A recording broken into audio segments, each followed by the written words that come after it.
सबने अपने अपने भीतर स्वयं आग लगाई है, काम क्रोध की आग, ईर्ष्या द्वेष की आग, लोभ मोह की आग, सबने अलग अलग लगाई है। और एक दूसरे की आग में भी लोग जलते रहते हैं। जो आग लगाई है तुमने, उस आग में तन मन जल जाए। जो आग बुझाई सदगुरु ने, उनके ज्ञान से तन मन खिल जाए। जो आग लगाई, याद रखना, ये काम क्रोध लोभ मोह ईर्ष्या द्वेष, यही तो कौरव दल है। अहंकार दुर्योधन का रूप लेकर खड़ा है। अज्ञान रूपी धृतराष्ट्र गलत डिसीजन ले रहा है। शकुनी संशय रूपी शकुनी बहका रहा है। और याद रखना, कर्ण जैसा भोला भाला व्यक्ति अहंकार से मित्रता करके अहंकार का साथ दे रहा है। अर्जुन तो भगवान का भक्त है। अर्जुन का मतलब, अर्जुन माने अर्जन, अर्जन माने संग्रह, संग्रह माने कलेक्शन, कलेक्शन माने इकट्ठा करना, इकट्ठा करना अर्थात 7 बरस सुरपुर ही सिधाए, देवयस्त्र सिख कर सब आए। अर्जुन 7 वर्ष के लिए इंद्रलोक गए थे। वहां 7 वर्ष तक देव वस्त्र चलाना सीखा, ट्रेनिंग लेकर आए थे। अर्जुन का अर्थ है जो व्यक्ति नए नए गुणों को अर्जन करता है, नई नई कलाओं को अर्जन करता है, अर्थात संसार में अच्छी अच्छी बातों को सीखता है, इकट्ठा करता है, वही अर्जुन है। और अर्जुन ही जीत सकता है। इसलिए निवेदन है कि आप सब अर्जुन बन जाइए। नए नए गुणों को अर्जन कीजिए, नई नई कलाओं का संग्रह कीजिए और उनका प्रयोग करिए। फिर संसार की महाभारत में तुम्हारी जीत होगी। और युधिष्ठिर धर्मराज के रूप है। भगवान कृष्ण मार्गदर्शक है। अर्जुन निशाना नहीं साधता है। भगवान कृष्ण ने कहा था, मैं तेरा रथ हाँकूंगा और जिधर रथ घुमाऊंगा तो उधर ही बाण चला देना, तुझे मोड़ने की जरूरत नहीं, मैं रथ मोड़ूंगा। निशाना तू मत साध, निशाना मैं लगाऊंगा, तुझे केवल एक जगह बैठकर बाण छोड़ना। याद रखना, जिसकी जिंदगी का निशाना भगवान साध रहे हो, उसकी हार कैसे हो सकती है, उसकी हार कैसे हो सकती है।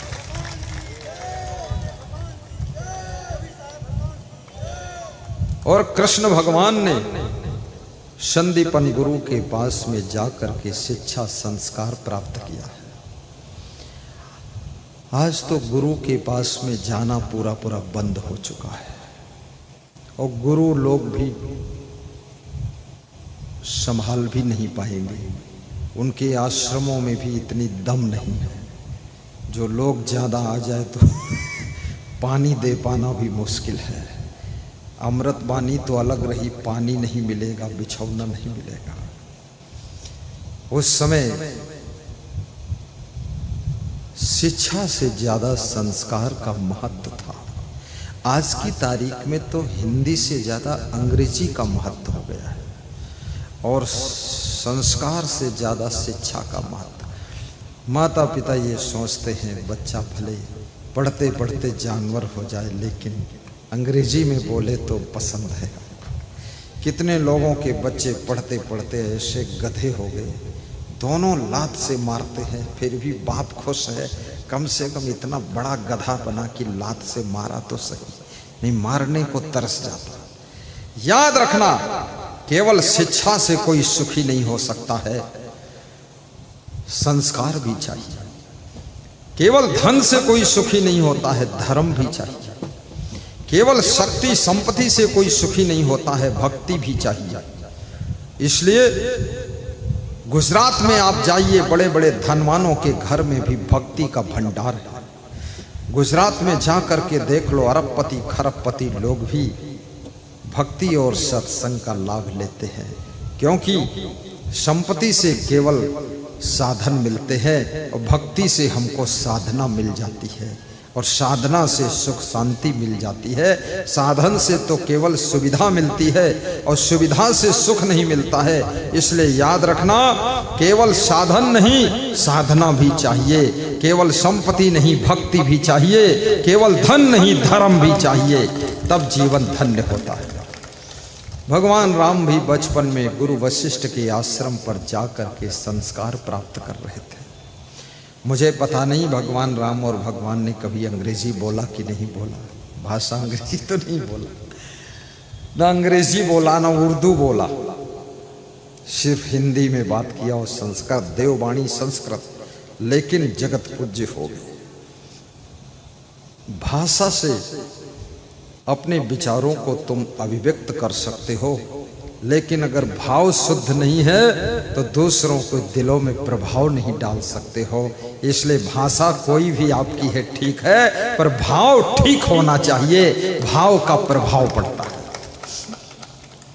भाव सत्वम संशुद्धि रित्य तपोमान समुच्यते। जिसका भाव सात्विक है, भाव शुद्ध है, कृष्ण कहते हैं वो मन का तप कर रहा है, मन की भावना शुद्ध है, ये मन का तप है। जिसका मन प्रसन्न है तो समझ लो मन की तपस्या कर रहा है। मन को प्रसन्न रखना बहुत कठिन है, मन को तिकड़म में रखना बहुत आसान है, मन का खुश रहना बहुत कठिन है। खुशियों का खजाना है कहाँ छुपा हुआ। याद रखना, अपने आप को उनके मोह के पिंजरे से भी बाहर करो जो तुम्हारी बात को सुनना नहीं चाहते हैं। अपने आप को ममता के कटघरे से भी बाहर करो जो तुमको देखना ही नहीं चाहते हैं। अपना फर्ज समझ करके उनके लिए सुधार की बात कभी कभी कह दो, बाकी आप तो अपने आप में गोता मार लीजिए, क्योंकि आपके भीतर ही गंगा जमुना बह रही है। ज्ञान की गंगा और सेवा की जमुना और ध्यान की सरस्वती प्रवाहित हो रही है। जरा कभी कभी ध्यान में भी बैठ लिया करो, बहुत उलझन में मत रहा करो। थक जाओ तो लेटे लेटे ध्यान कर लिया करो। ज़्यादा नींद आ रही हो तो थोड़ा आंखें बंद करके सो जाया करो। बहुत आफा काफा लाफा जाफा में मत पड़ो। इस संसार में पहले तो शरीर को संभाल लो, फिर मन को संभाल लो, फिर वाणी को संभाल लो। फिर याद रखना, अगर ये तीन संभल गए तो बाकी तो सब अपने आप संभलता चला जाएगा। तीन को तुमको संभालना है, ये तीन मिल करके फिर पूरी दुनिया को संभाल लेंगे, तुम्हारी टेंशन खत्म हो जाएगी। शरीर को संभालो, शरीर कहीं यत्र तत्र अन्यत्र इधर उधर भटकने ना पाए। शरीर यानी इंद्रियां, इंद्रियों को काबू रखो, संभाल कर रखो, क्योंकि इंद्रियों से भटका हुआ व्यक्ति जीवन में कभी शांति नहीं पाता है। और चंचल मन की दौड़ में दौड़ने वाला व्यक्ति माया का अंधा प्राणी होता है, उसे कभी चैन नहीं मिलती है। और अंधाधुंध बिना विवेक के वाणी बोलने वाला व्यक्ति अपनी वाणी को बाण बना देता है, उसे कहीं सफलता नहीं मिलती है। इसलिए याद रखना, तन मन वाणी की तपस्या कीजिए, फिर देखिए जिंदगी में समस्या भी समाधान बनकर आ जाएगी। और नित्य सत्संग सुनते रहिए, जीवन को धन्य बनाते रहिए, कांटों की गोद में गुलाब के फूल जैसा मुस्कुराते रहिए। बेटा अनुकूल नहीं है, इसका मतलब है तुमको भक्ति करने का ज्यादा मौका मिलने वाला है।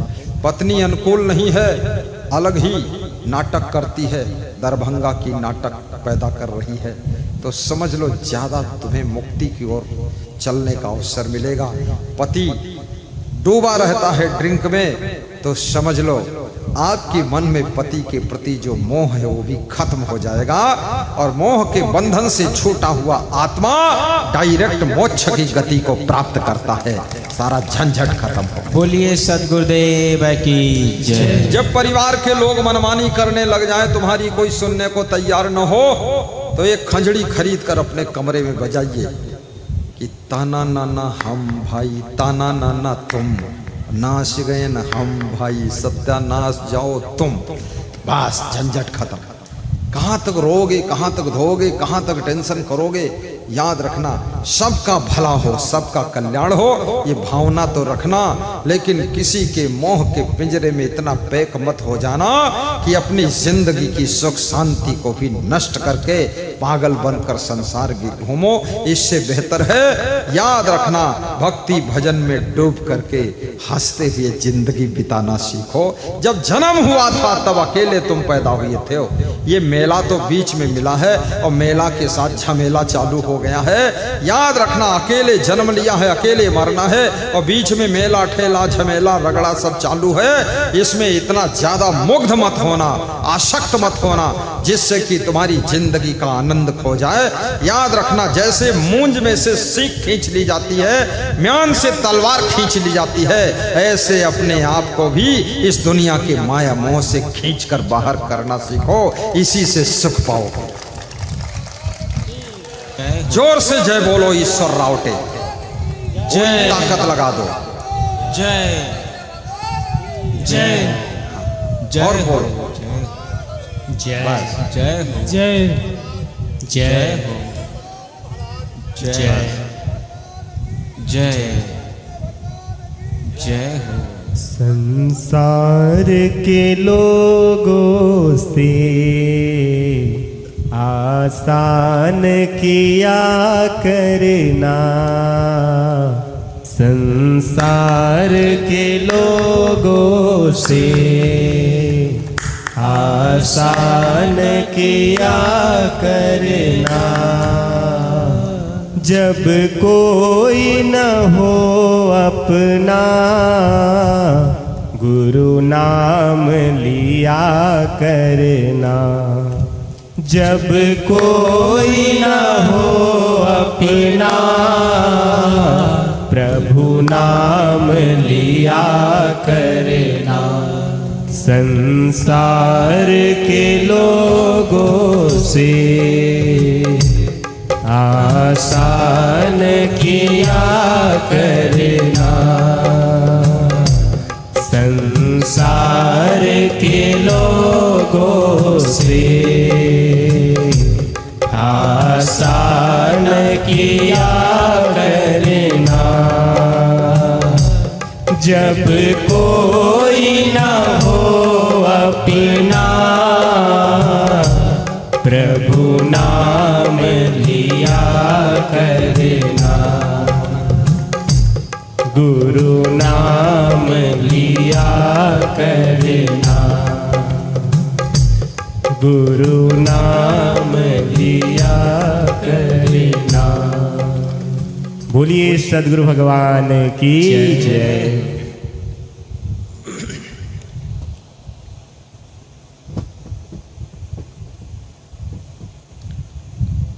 शक्नोति है यह सोढ़ूं, प्राक शरीर विमोक्षणा, काम क्रोधोद्भवम बेगम, सह युक्ता सह सुखी नरा। श्री कृष्ण से अर्जुन ने पूछा है कि भगवान, दुनिया में सुखी कौन है और योगी कौन है? योगी का मतलब साधु कौन है? देखिए, साधु की परिभाषा कृष्ण बता रहे हैं। आप तो लाल पीले नीले सफेद कपड़ों को साधु मान लेते हैं, ये बहुत बड़ा धोखा है। जटाधारी, दाढ़ीधारी, पगड़ीधारी, रगड़ीधारी, उसको साधु मान लेते हैं। तिलकधारी, कंठीधारी, दूधाधारी तुम्हारी परिभाषा में साधु पहचान न सकोगे। तुम ऐसे धोखा खा जाओगे जैसे सीता जी ने रावण को साधु मान लिया था और धोखा खा गए। कृष्ण कहते हैं साधु वो है जो जीते जी जिंदगी में ही इस शरीर में उत्पन्न हुए काम, क्रोध, लोभ, मोह, अहंकार, ईर्ष्या, द्वेष को जीतने में समर्थ हो जाता है। और जो इनको जीत लेता है वही सुखी रहता है और वही साधु कहलाता है। याद रखना, दुनिया में कुछ भी कर लो सुख नहीं मिलेगा। जिस दिन अपने भीतर उत्पात, खुराफात, फालतू बात करने वाले काम, क्रोध, लोभ, मोह को तुम जीत लोगे, उसी दिन आपके भीतर से सुख का झरना बहना शुरू हो जाएगा। जो पड़ोस में आएगा आपके झरने में डुबकी लगा देगा।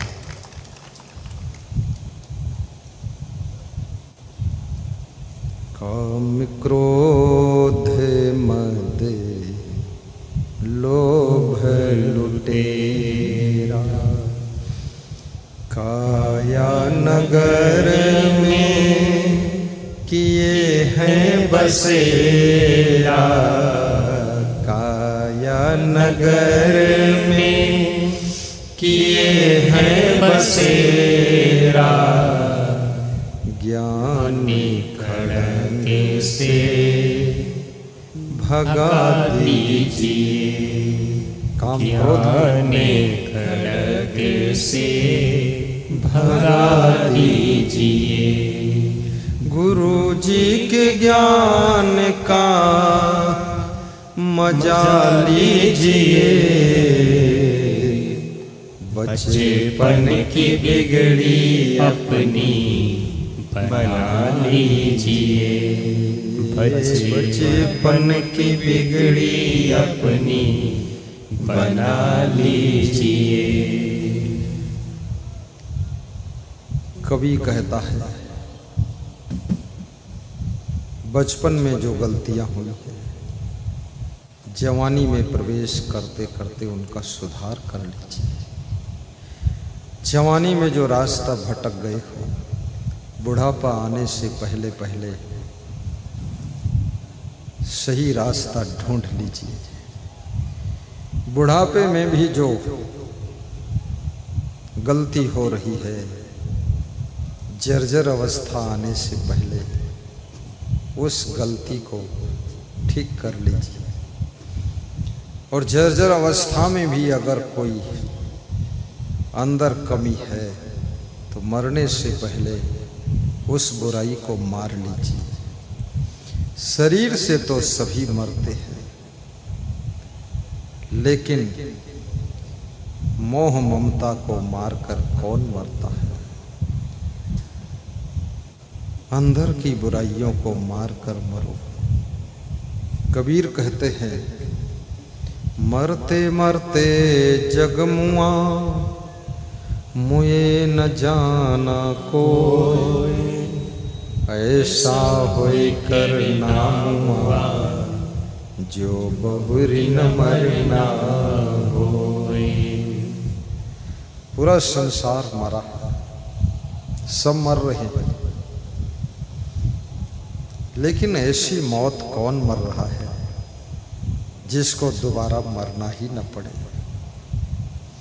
अहन्यहन्य भूतानि गच्छन्ति यमालयम, शेषः स्थितुमिच्छन्ति किम आश्चर्यम मतः परम। यक्ष देवता ने युधिष्ठिर से प्रश्न पूछा था, संसार में सबसे बड़ा आश्चर्य क्या है?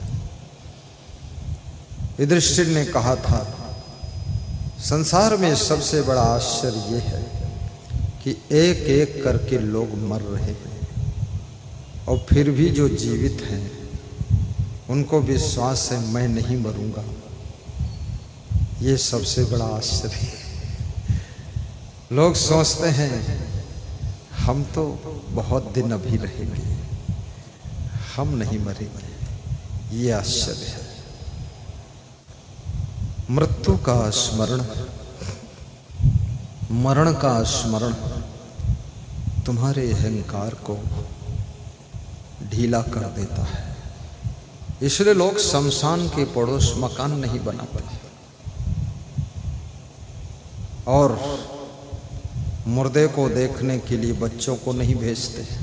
कि बच्चा मुर्दा देखेगा कुछ हो गया तो क्या होगा, और मुर्दे को ढांक कर रखा जाता है। कोई आता है तो थोड़ा मुंह खोल कर दिखा देते हैं। जीव पंछी अब उड़ चुका है और जीव एक दिन शरीर छोड़कर प्रस्थान अवश्य करेगा। बहुत लंबा समय मिला है आपको बहुत कुछ करने के लिए। किसी को 50 साल मिलते हैं, किसी को 100 साल, किसी को 120 साल भी मिलता है टाइम। लेकिन इतने सालों में किया क्या है? ज्यादातर लोगों के साल तो मधुशाला में ही बीत जाते हैं और कितनों के साल तो सालीशाला में बीत जाते हैं और कितने साल तुम्हारे पाठशाला में बीत जाते हैं। जीवन में जीवेच्छ नरः मुहूर्तमपि जीवेच्छ नरः शुक्लेन कर्मणः न कष्टेन अपि लोकद्वय विरोधिनः। नीतिकार कहता है एक मुहूर्त, एक क्षण वह जीवन सार्थक है। जो जीवन परम पुनीत पवित्र कर्मों के साथ में बीतता है, ऐसा जीवन का एक क्षण कल्पों के समान है। और जिनकी 100 वर्ष की जिंदगी भी कष्ट में बीत रही है, खुराफात में बीत रही है, तो नीतिकार कहता है ऐसा तो 4 अरब 32 करोड़ भी जी लो तो भी बेकार है। थोड़ा जियो लेकिन अच्छा जियो। कबीर ने भी यही बात कही, तन थिर मन थिर बचन थिर सूरत निरत थिर होए, कहीं कबीर वह पलक ही कलब बराबर हो। अच्छी जिंदगी एक पलक काफी है, खराब जिंदगी एक कल्प भी बेकार है। तन मन वाणी स्मृति सब शुद्ध हो, पवित्र हो, जीवन निर्मल हो तो जीना सार्थक है। कितने लोग तो बस सवेरा हुआ तेल घी साग लाना, दोपहरी हुई बाल बच्चे खिलाना, हुई सांझ आलस्य निद्रा सताती, अरे हाय यूं ही चली आयु जाती। खाया पिया घाई के सोया पांव पसार, भोंदो कुछ जाने नहीं को हमको संसार। कबीर साहब भी मजेदार हैं, वो कहते ये भोंदू लोग हैं। कबीर साहब भी कभी कभी जोश में आ जाते हैं, कहते भोंदुआ कहीं का कि भोंदू कुछ जानता ही नहीं, मैं कौन हूं, संसार क्या है, किस लिए मनुष्य का जीवन मिला। कितने मनुष्य तो पशुओं से भी ज्यादा नीच जिंदगी जी रहे हैं, चिड़ियों से भी बदतर उनकी जिंदगी है। चिड़ियां भी अपने छोटे छोटे बच्चों को पालकर जब उड़ान भरना सिखा देती तभी साथ छोड़ती है, लेकिन मनुष्य कितना गिरा हुआ प्राणी है। कितनी स्त्रियां 4-4 बच्चों की मां हैं और बच्चे उड़ान भरना सीखे नहीं, न संस्कार न शिक्षा, और वो माँ फिर से उड़ान भर गई कोई और पुरुष के साथ में। कितनी नालायक औरत है ये चिड़िया से भी गिरी हुई है, वो फिर से उड़ान। आज मैंने एक पेपर में पढ़ा, उसमें न्यूज़ में देखा तो उसमें लिखा था कुछ, एक औरत है उसने कितने पति बदले हैं, 100 के ऊपर कुछ लिखा था। तो हमने कहा वाह वाह, अभी उम्र उसकी केवल 50 साल होगी, 50 साल में 100-150 पति चेंज कर दिया। ऐसे चेंज करती है जैसे सलवार कुर्ता रोज चेंज होता। पूरा धूर्त है, धूर्त। अब ये तो ऐसे तो पशु पक्षी भी इतना ज्यादा फास्ट नहीं कर सकते जितना वो फास्ट कर रही है। और कितने लोग विषय भोग के कारण कोई पत्नी को मार डालता है, कोई पति को मार डालता, कोई माँ बाप को मार डालता है। अरे इंद्रियों की गुलाम, तुमको कभी सुख नहीं मिलेगा, 7 जन्म तक नरक में सड़ोगे। ये इंद्रियों के विषय भोगों के लिए माँ बाप की हत्या करते हो, सब लाज मर्यादा को भंग करते हो, धर्म कर्म सब छोड़ देते हो, ना मालूम किसके किसके साथ में एडजस्टमेंट करते हो। ये भ्रष्टाचार बंद करो, ऐसी जिंदगी जियो कि देवी देवता भी तुमको देख करके फूलों की वर्षा करें, ऐसी जिंदगी होना चाहिए। बोलिए सदगुरु भगवान की जय हो, जय हो, जय हो, जय हो, जय हो। जिंदगी चाहिए बंदगी के लिए। गाइए गाइए सब लोग गाइए, चाहिए गुनगुनाइए थोड़ा। बंदगी। हम लोग नहीं गाएंगे, तुमसे गवाएंगे। हमारे संत भी थोड़ी देर ना गाएं, 1 मिनट इनको मौका दे। पहले पुरुष गाएं, महिला मत गाना। महिला तो गा लेगी, वो तो सफल हो जाएगी 99%। पुरुषों में ही संदेह है।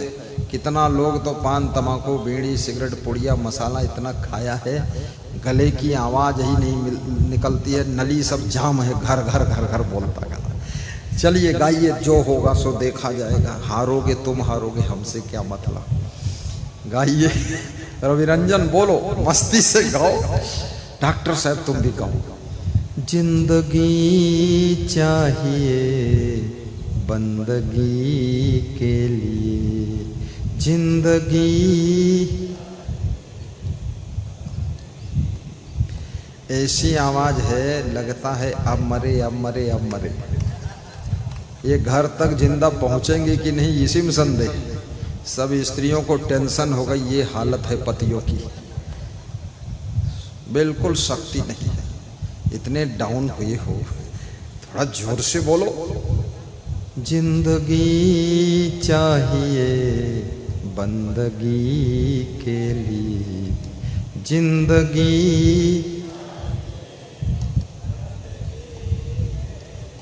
बस 33% मार्क आए हैं, 3rd पास हुई। अब महिलाएं गाएंगी, पुरुष मत गाना।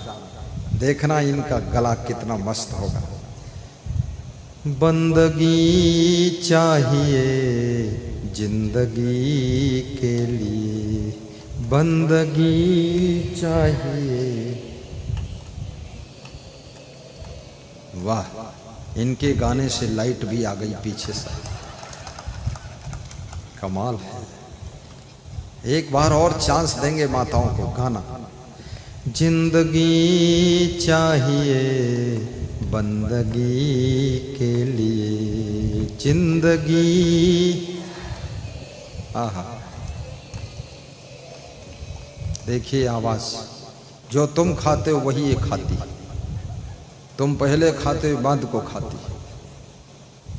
अब चुपके से खाती हो तो मुझे नहीं पता लेकिन इनके गले में दम है। ये पान मसाला पुड़िया नहीं खाती, बीड़ी सिगरेट नहीं पीती, नशा नहीं। महिलाओं में 99% नशा है ही नहीं, फिर भी जिंदा है, फिर भी नींद आती है, सबसे ज्यादा खुश रहती। पुरुष इतना नशा करता है खुशी के लिए, सब खुशी नष्ट हो जाती है। नशा नाश की जड़ है भाई, जिसका फल अतिशय दुखदाई। इसलिए आज से सभी नशा छोड़ देना, केवल एक नशा चढ़ना चाहिए, वो सत्संग का नशा हो, भक्ति का नशा हो, देशभक्ति का नशा, गौ भक्ति का नशा, हिंदू राष्ट्र का नशा चढ़ जाना चाहिए। चढ़ा नशा कि नहीं चढ़ा? हाँ बोलो, जय बोलो तुम। बोलिए सदगुरुदेव श्री असंग देव की जय। किसी के मन में टीस न रह जाए, हम बोल ही नहीं पाए। बोल लो जय। देखो माताओं की आवाज बहुत सुंदर है। एक बार और पुरुषों को चांस दूंगा, शायद 2nd पास हो जाए। हम तरसते रहे गुरु दरस के लिए, हम तरसते रहे। लाइन भी कठिन कर दिया मैंने दोबारा एग्जाम देने का अवसर तो दिया, पर क्वेश्चन कठिन रख दिया। अब उतना लंबा है, उसी में भूल गए। जिंदगी चाहिए बंदगी के लिए, जिंदगी। आहा, चलो अब की अच्छा गया, 2nd डिवीजन है आपका। पास तो कर ही दूंगा, सेकंड कर ही दूंगा, क्योंकि रात भर रहना भी है। रात में निकाल दोगे कि हमको वहां थर्ड किया था तो कैसे रहूंगा, इसलिए कल और प्रवचन देना है। अब माताएं बोलेंगी, जिंदगी चाहिए बंदगी के लिए, जोर से। आहा, अब लगा ये कोई बिहार की स्त्रियां नहीं है, सब गुजरात वाली है।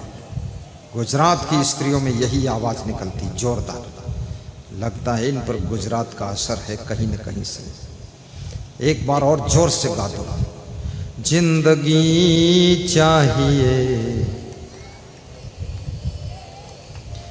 बंदगी चाहिए जिंदगी के लिए, जिंदगी चाहिए बंदगी के लिए, जिंदगी। जोर से गाना, बहुत मीठा स्वर है।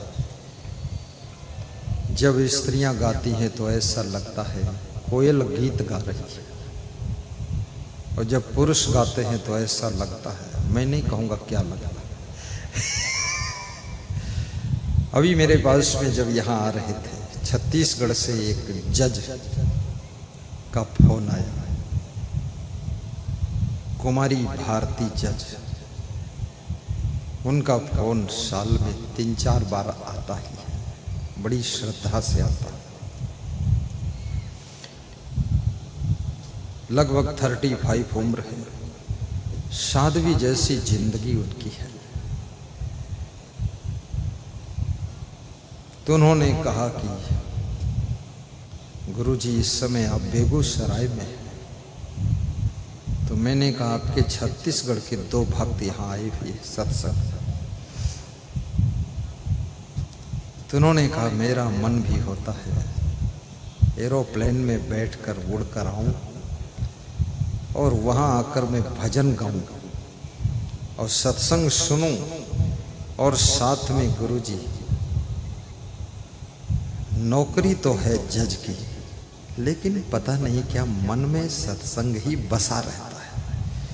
मेरे माँ बाप भी गुरु भक्त हैं, मैं भी गुरु भक्त हूँ, और जब जब हम दर्शन के लिए आते हैं, विदा होते हैं तो रो रो कर ही विदा होते हैं। हम जज होकर भी रोने लग जाते, पता नहीं क्या हो जाता है। तो हमने कहा भक्ति जब पक जाती है तो रोना ही आ जाता है, और भक्ति जब कच्ची होती है तो सत्संग में भी सोना आ जाता है। कितने लोग सत्संग में आकर सो जाते हैं, अभी भक्ति कच्ची है थोड़ा, और कितने लोग तो आंसू पोंछकर विदा होते हैं। वास्तव में भक्ति का पथ आंसुओं का रास्ता है, करुणा का पथ है। ये बड़ी कोमलता का मार्ग है। भक्ति के मार्ग पर चलने वालों का दिल बहुत द्रवित हो जाता है, करुणा विभोर हो जाता है। हमारे पास में राम पुकार साहनी समस्तीपुर वाले चंवर डुला रहे। अब चंवर की सेवा चेंज होने जा रही है। विनोद शाह मधेपुरा वाले, सिंहेश्वर वाले अब चंवर डुलाएंगे। इस सफ़ेद ड्रेस कितनी सुंदर लगती है। आज हमारे मुख्य भक्त सब सफ़ेद ड्रेस में आए हैं, और नियम है सफ़ेद ड्रेस वाला चंवर डुला सकता है। बाकी कोई जबरदस्ती रंग बिरंगी ड्रेस वाला आ जाए तो मना नहीं करूँगा, लेकिन सफ़ेद ड्रेस में चंवर डुलाना शोभा है व्यास घाटी की। नगर पालिका अध्यक्ष को व्यास गादी आशीर्वाद देती है। उनको पूरे राष्ट्र की चिंता है, पूरे हिंदू समाज की चिंता है। कितने लोगों को तो केवल अपनी ही चिंता रहती है और किसी की चिंता नहीं है।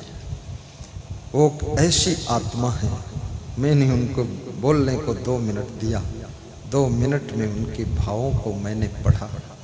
वो व्यक्ति राष्ट्र की चिंता में डूबा हुआ है। और याद रखना, ऐसे लोगों की रक्षा राष्ट्र के समस्त नर नारियों को करना चाहिए, और राष्ट्र भक्ति सर्वोपरि होनी चाहिए। उसके बाद में फिर गौ भक्ति, फिर मातृ भक्ति, फिर पितृ भक्ति, फिर ग्राम भक्ति, कुटुंब भक्ति, और लास्ट में गुरु भक्ति कीजिए। गुरु भक्ति से आपकी सब भक्ति सफल हो जाएगी, क्योंकि गुरु सब भक्ति में संशोधन भी कर देता है और सभी भक्ति तुम्हारे अंदर प्रोग्रेस कर देता है। गुरु कोई साधारण तत्व नहीं होता है, वो आपको कुटुंब भक्ति भी सिखाता है, देश भक्ति सिखाता, गौ भक्ति सिखाता है और माता पिता की भक्ति भी सिखाता है। और याद रखना, जो गुरु की भक्ति की राह पर चलता है उसमें सब प्रकार की भक्ति आ जाती है और वो धरती का देवी और देवता ही होता है, वो कोई साधारण इंसान नहीं होता।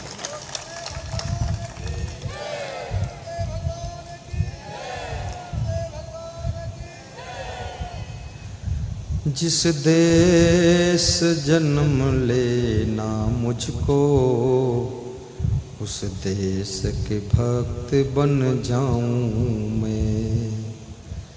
कितने लोग देश की रोटी खाते हैं और देश के गद्दार लोग हैं। याद रखना, जिस पत्तल में भोजन कर रहे हैं उसी में छेद करते हैं, जिस थाली में खा रहे हैं उसी को फोड़ देते हैं। जिस देश में रह रहे हैं उस देश के साथ वफादारी नहीं, वफादार देशभक्त बनिए और अपनी माँ की भी सेवा कीजिए। याद रखना, आज जिस उम्र में तुम्हारी माँ है उस उम्र में एक दिन ये जो बहू है छलांग मार कर चलती है, ये भी उसी कंडीशन में एक दिन पहुंचेगी। किसी बहू को बुलाओ, बहू इधर आओ, तो जब आती है तो उसकी पायल ऐसे बजती है छम छम छम, और जब 90 साल की होगी तो ऐसा गिरेगी धम धम धम। याद रखना, ये उम्र, ये अवस्था, ये व्यवस्था सबको क्रॉस करना पड़ता है, इसलिए अपनी बूढ़ी सासू की सेवा खुशी से करो, उनका मैनेजमेंट करो। आपको टाइम कम है तो दूर से मैनेजमेंट करो, उनकी सेटिंग करो और अपने ससुर की भी सेवा करो। हर बहू चाहती है कि मेरी जो भाभी है मायके में वो मेरे माँ बाप की खूब सेवा करे। ये चाहने से पहले याद रखना, तुम्हारी ननद भी यही चाहती है अपने ससुराल में बैठकर कि मेरी जो भाभी आई है वो मेरे माँ बाप की सेवा खूब अच्छी करे। हर बहू अपने अपने सास ससुर की सेवा यदि करने लग जाए तो कोई भी माँ बाप इधर उधर भटकते नहीं मिलेंगे, उनके चेहरे पर खुशियां मिलेंगी।